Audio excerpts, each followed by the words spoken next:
सफल होना ना होना अलग बात है, लेकिन हम प्रयास ही ना करें ये तो गलत बात है। इसी लाइन के साथ आज हम शुरुआत करेंगे आज की क्लास की। आरआरबी चाहे आपका पीआरटी हो, टीजीटी हो या पीजीटी हो, 2025 की जो वैकेंसी आई हैं अभी भी इसके फॉर्म भरे जा रहे हैं। 6 फरवरी इसकी लास्ट डेट है। तो आज हम इसके बारे में स्ट्रेटजी की बात करेंगे। क्या इसकी ऐसी स्ट्रेटजी हो कि इतनी कम वैकेंसी में भी हमारा सिलेक्शन पक्का हो। अब आप देख रहे होंगे इस वीडियो को कि काफ़ी लोग इस वीडियो को देखेंगे, लेकिन सिलेक्शन किसका होगा इन सब में से? क्योंकि यही बात काफ़ी स्टूडेंट सुनेंगे इस बात को। बात अंतर क्या है कि सुनेंगे सब, लेकिन करेगा कौन? जिसका सिलेक्शन होना हुआ वो। तो स्टार्ट करते हैं आज की वीडियो। सबसे पहले मैं आपको छोटी मोटी जानकारी दे देता हूँ, इसके बाद जो इसकी स्ट्रेटजी है उसके बारे में मैं बात करूँगा और अपने सारे एक्सपीरियंस आज तक के आपके साथ शेयर करूँगा। तो सबसे पहले सब्जेक्ट देखते हैं। 5 सब्जेक्ट हैं इसमें। चाहे आपका पीआरटी, टीजीटी, पीजीटी कोई सा भी एग्जाम हो, सबके लिए यही सब्जेक्ट हैं। सबसे पहला है प्रोफेशनल एबिलिटी। इसके 50 क्वेश्चन आएंगे और हर एक क्वेश्चन 1 नंबर का है, तो सीधी सी बात है 50 ही नंबर के होंगे। दूसरा सब्जेक्ट क्या है? General awareness. इसके 15 क्वेश्चन आएंगे, तो ये 15 नंबर का आएगा। तीसरा क्या है? General intelligence and reasoning. इसके भी 15 क्वेश्चन आएंगे और 15 ही नंबर के। फोर्थ सब्जेक्ट क्या है? मैथ्स। इसके 10 क्वेश्चन आएंगे 10 नंबर के। और फिफ्थ सब्जेक्ट क्या है? General science. इसके 10 क्वेश्चन आएंगे 10 नंबर के। अब बात करते हैं कि टोटल क्वेश्चन आएंगे 100 और 100 ही नंबर का आपका पेपर है। लेकिन टाइम कितना दिया हुआ है? 90 मिनट, यानी कि 1.5 घंटा। और नेगेटिव मार्किंग 1/3। एक क्वेश्चन गलत करोगे तो उसका 1/3 मार्क्स काट लिया जाएगा, जो आपने सही किया है उनमें से। तो इस तरह से इसका पूरा जो पैटर्न है वो दिया हुआ है। तो सबसे पहले तो मैं सब्जेक्ट से ही स्टार्ट करूंगा। आज की जो हमारी स्ट्रेटजी रहने वाली है कि जैसे प्रोफेशनल एबिलिटी है, तो इसमें क्या आएगा? सारा कुछ सीडीपी आएगा, एजुकेशन से रिलेटेड आएगा, एनईपी आएगी, एनसीईआरटी की जो एनसीएफ दिया हुआ है वो आएगा, और जो भी इसका सिलेबस दिया हुआ है पेडागोजी वगैरह में वो सब आएगा। अगला क्या है? General awareness. जनरल अवेयरनेस में क्या आता है इसकी डिटेल में बात करेंगे। अब आप देख रहे होंगे जनरल अवेयरनेस अकेला नहीं है। यहाँ पर आप देखिए फिफ्थ वाला पॉइंट और सेकंड पॉइंट, ये दोनों ही आपके एक तरीके से जीके की तरह काम करेंगे। जनरल साइंस ये 10 नंबर की आएगी और जनरल अवेयरनेस 15 नंबर की आएगी। यानी कि आपका सिर्फ जीके का पोर्शन 15 और 10 25 नंबर की आपकी जीके आएगी।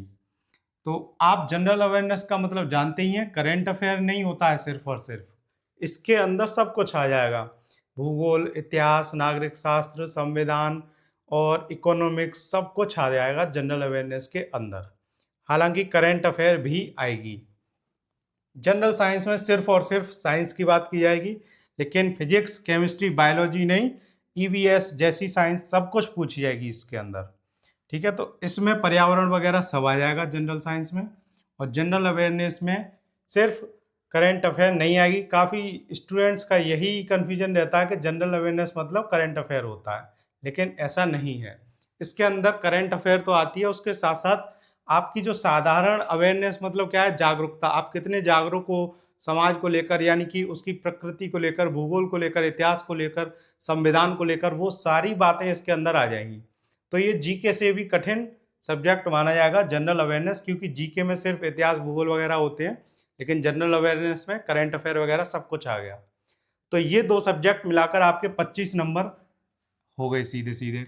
अब मैं आपको बताऊं, क्योंकि ये सेंट्रल गवर्नमेंट का एग्जाम है, तो मेरा जो सबसे पहला सेंट्रल गवर्नमेंट का जो एक्सपीरियंस है वो है केवीएस का एग्जाम, टीचिंग वाला। तो केवीएस के एग्जाम में ये जो जनरल अवेयरनेस थी ये आई थी 10 नंबर की, और इसमें से मैंने 7 नंबर का स्कोर किया था। इसके अलावा जो जनरल साइंस है ये उसमें अलग से सब्जेक्ट नहीं दिया था, उसमें ईवीएस दी थी। तो इसमें हम जनरल साइंस की बात नहीं कर सकते, क्योंकि ईवीएस में उसमें सिर्फ ईवीएस आई थी। तो जनरल अवेयरनेस में 10 में से 7 आए थे। और एक सब्जेक्ट इसमें कंप्यूटर नहीं दिया है, लेकिन उसमें कंप्यूटर अलग से दिया था। तो कंप्यूटर 5 नंबर की थी और 5 में से 4 नंबर आए थे। अब ये 7 और 4 11 नंबर हो गए 15 में से। मैं सोचता हूँ 15 में से अगर 10 प्लस मार्क्स आपके आ रहे हैं तो ये एक सेफ स्कोर है। मान लीजिए 10 नंबर आपके इसमें आ गए 15 में से, 10 में से 7 इसके मान लीजिए और 10 में से 7 इसके हो गए, तो 7 और 7 14 हो गए। तो आप 25 में से 15 प्लस रखिए। ठीक है, थोड़ी और मेहनत करेंगे साइंस में तो 8 ला सकते हैं, और इसमें 15 नंबर का है, क्योंकि ये हम 10 में से देख रहे थे, ये 15 में से आपको कम से कम 10 प्लस लाने हैं, तो 10 मानिए इसमें से 15 और 10 में से 7 यहाँ पे मानिए, तो आपके 25 में से 17 नंबर का जो जीके है वो आपकी कवर हो जाएगी 17 नंबर की। तो ये कहाँ से होगी, अब उसके बारे में हम डिटेल में बात करेंगे। उससे पहले जनरल अवेयरनेस और जनरल साइंस, इन दोनों के सब्जेक्ट अलग अलग आपको मैं बता दूं बोर्ड पर लिखकर। अब हम अलग अलग सब्जेक्ट की डिटेल में बात करेंगे। सबसे पहले जनरल अवेयरनेस और साइंस की। तो इन दोनों की मैंने बात की है। 25 में से अगर हमारे 17 प्लस मार्क्स आते हैं, 25 में से 17 प्लस, अगर हम 17 प्लस का टारगेट लेकर चलेंगे तो हमारे 20 प्लस भी हो जाएंगे। लेकिन अगर आप सोचेंगे कि मेरे 25 में से 25 आ जाएं, तो ये बहुत बड़ी बात हो जाएगी बोलने वाली, लेकिन ऐसा नहीं होगा। फिर आपका मन भी नहीं होगा कि 25 में से 25 कैसे आ जाएंगे। लेकिन आप छोटा मोटा टारगेट लेकर चलेंगे तो आपको उसको पूरा करने की मन भी लगेगा, और ये भी लगेगा कि हाँ हम इसको कर सकते हैं। अगर हम इतना भी नहीं कर पाए तो क्या करेंगे। तो डिटेल में बात करेंगे। जनरल अवेयरनेस के 15 क्वेश्चन आएंगे, 15 नंबर के। सबसे पहले जानेंगे इसके अंदर क्या क्या आएगा, उसके बाद मैं आपको बताऊंगा इसकी तैयारी आपको कहाँ से करनी है, और मैंने कहाँ से पढ़कर इसमें 10 में से 7 नंबर जो KVS में लाया था वो कैसे लाया था। तो ये देखिए, सबसे पहले इसमें लिख रहा है नॉलेज ऑफ करंट अफेयर्स, यानी कि आपको करंट अफेयर की नॉलेज होनी चाहिए। तो करंट अफेयर के लिए एक स्पीडी की बुक आती है। उसके अलावा जिसको जहाँ से भी करंट अफेयर अच्छी लगती हो वहाँ से पढ़े, सिर्फ ऑनलाइन क्लास को छोड़कर।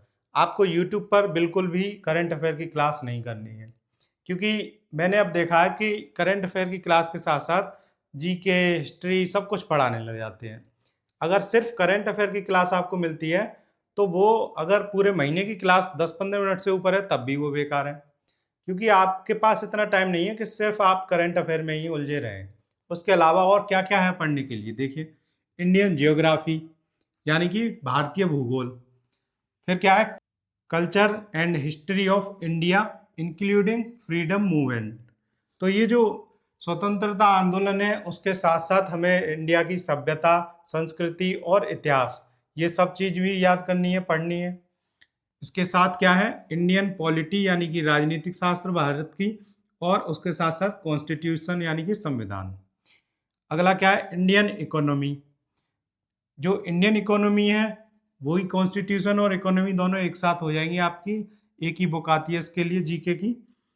एनवायरनमेंट यानी कि पर्यावरण, और उसके क्या है पर्यावरण के इश्यू, और कंसर्निंग यानी कि पर्यावरण के लिए जितनी भी बैठक होती हैं वो सब चीज़ें, चर्चा वगैरह। एंड द वर्ल्ड, पूरे विश्व की जानकारी भी होनी चाहिए आपको। स्पोर्ट्स, खेल की जानकारी होनी चाहिए सभी, चाहे कोई सा भी खेल हो, आपको उनके प्लेयर और खेल के मैदान वगैरह, छोटी से छोटी बड़ी से बड़ी सारी जानकारी होनी चाहिए। General scientific and developments, ETC कर दिया, इसका मतलब अब पढ़ते रहो आप, कुछ भी पूछा जा सकता है। जो मोटी मोटी चीज़ थी मेन वो आपको बता दी है।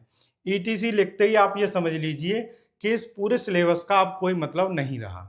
लेकिन शुरुआत कहीं से तो करनी पड़ेगी, उसके लिए होता है ये सिलेबस, कि जब आप कहीं से शुरुआत कर लोगे तो आपको थोड़ा बहुत पता पड़ जाएगा, फिर आप पढ़ते रहिए जो भी इम्पोर्टेंट है वो। अब वो इम्पोर्टेंट हम कहाँ से पढ़ेंगे, इसके लिए आपको क्या है कि सारे एग्जाम के पुराने पेपर आपको मिल जाने चाहिए, कि जितने भी एग्जाम है उनमें ये वाला जनरल अवेयरनेस का जो पोर्शन है, इसके क्वेश्चन कहाँ से और कैसे बनते हैं। तो ऐसी एक किताब है, वो किताब आप देख सकते हैं फोटो में, और वो किताब ये मेरे पास भी है मेरे हाथ में। इसमें कोई सा भी एग्जाम हो सबके PYQ हैं जीके के।